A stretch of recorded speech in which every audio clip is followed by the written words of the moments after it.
পরিবেশ, বন, জলবায়ু পরিবর্তন এবং পানি সম্পদ মন্ত্রণালয়ের উপদেষ্টা সৈয়দা রিজওয়ানা হাসান বলেছেন, সরকার মানুষের কল্যাণ ও পরিবেশ রক্ষায় নিরলসভাবে কাজ করে যাচ্ছে।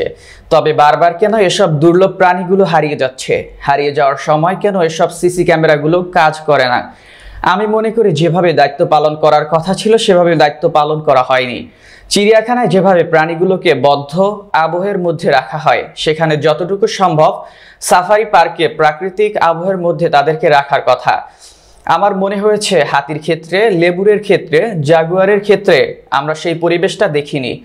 বুধবার দুপুরে গাজীপুরের শ্রীপুরে সাফারি পার্ক পরিদর্শন শেষে সাংবাদিকদের প্রশ্নে এসব কথা বলেন পরিবেশ, বন ও জলবায়ু পরিবর্তন মন্ত্রণালয়ের উপদেষ্টা সৈয়দা রিজওয়ানা হাসান।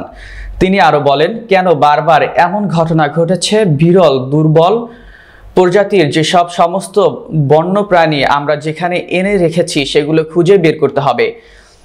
এখানে আমার মনে হলো জনবলের মারাত্মক ঘাটতি রয়েছে এবং সদিচ্ছার অভাব রয়েছে। সাফারি পার্ক থেকে যে প্রাণীগুলো চুরি হয়েছে ইতিমধ্যে এর তদন্ত শুরু হয়েছে, কিন্তু আমি মনে করি এখানে ক্রাইম এক্সপার্টকে যুক্ত করা উচিত। শুধুমাত্র বনের এক্সপার্ট বা বন্য প্রাণী এক্সপার্ট দিয়ে হবে না, যারা ক্রাইম বুঝে তাদেরকে যুক্ত করা উচিত। আপনারা এটা নিশ্চিত থাকেন, যদি কেউ দোষী সাব্যস্ত হয় তাহলে সে অবশ্যই কঠোরতম শাস্তির মুখোমুখি হবে।